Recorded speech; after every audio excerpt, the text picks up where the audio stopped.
योजना को Herald Domar plan नाम दिया गया था। हेराल्ड डोमर नाम से इस मॉडल को बनाया गया था। ये थे हेराल्ड डोमर, जिनके ऊपर ये तय किया गया था कि भारत को अगर एक विकसित अर्थव्यवस्था बनाना है तो हमें क्या करना होगा।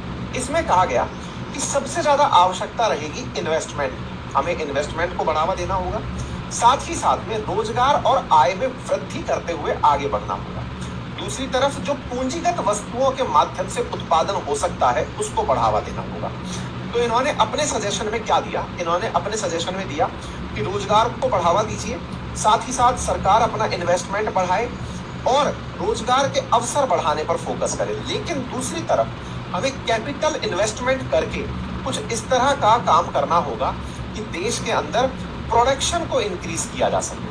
प्रोडक्शन को इंक्रीज करने के लिए बहुत सारी सड़कों के निर्माण की आवश्यकता होगी, परिवहन की आवश्यकता होगी, संचार साधनों की विशेषता आवश्यकता होगी, सिंचाई की आवश्यकता होगी, इन सब की आवश्यकता होगी, जिसके लिए हमें काम करना होगा। और ये हुआ भी इसकी वजह से ही भारत के अंदर बड़े उपलब्धियों में भाखड़ा नागल बांध का बनना, दामोदर घाटी का बनना, हीराकुंड बहुउद्देशीय परियोजना का बनना, ये सब चीजें हमें फर्स्ट 5 वर्षीय योजना जो थी उसके माध्यम से निकल कर आई थी।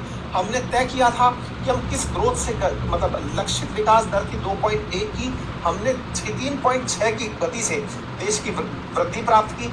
संयुक्त राज्य अमेरिका का सहयोग रहा हमारे सामुदायिक विकास कार्यक्रम को बढ़ावा देने के लिए। हमने उसके साथ मिलकर के हमारे देश के अंदर कई कदम आगे बढ़ाए।